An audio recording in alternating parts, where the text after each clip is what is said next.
Kayo yung pinili kong magkapareha for the battle rounds dahil pareha kayo nagbigay ng show-stopping performances nung blind auditions. Cha-challengein ko kayo ng konti. May ballad tayo, love song, ikaw lamang. Version na ito ay si Jano Gibbs and Jaya. Ikaw ang pangahakong.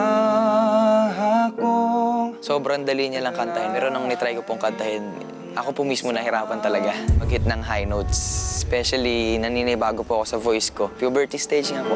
Ikaw ang pag-asang tanglaw sa dilim. Hindi ko po talaga genre yung song na yon. Pero tinatry ko po naman po yung best ko para makuha yung kanta ko.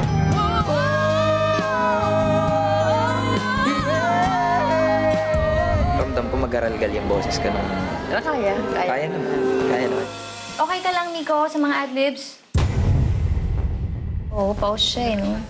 Kung medyo di pa okay, kailangan mong makahanap ng backup kung paano mo kakantahin yung mga parts mo na safe, hindi sobrang sagad.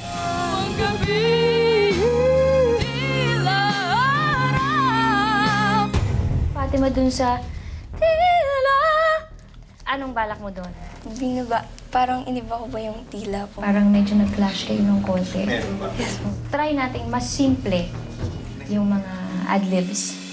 Medyo nanibago ako kasi sanay ako na mga kasama ko babae. Kasi syempre po magtititigan po.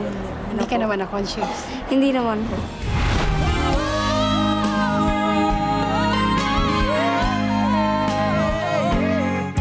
Mas concentrated kayo sa mga runs ninyo na nakakalimutan nyo ng bigyan ng damdamin.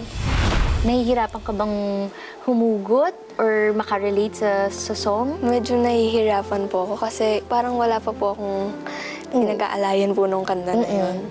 Pero iniisip ko na lang po yung family ko. Yun. Yun po. Actually, yun ang the best. Pwede mo siyang i-dedicate to your family. Kasi yun naman yung number one, di ba, sa puso mo. The best na motivation yun para mabigyan buhay yung love song na ikaw lamang. Hindi ko to gagawin para sa sarili ko lang. Gagawin ko to para sa mga taong nagtitiwala sa akin. At ito yung biggest performance ko. Kaya naman, hindi ko sasayangin yung opportunity para mapanalo ko ito.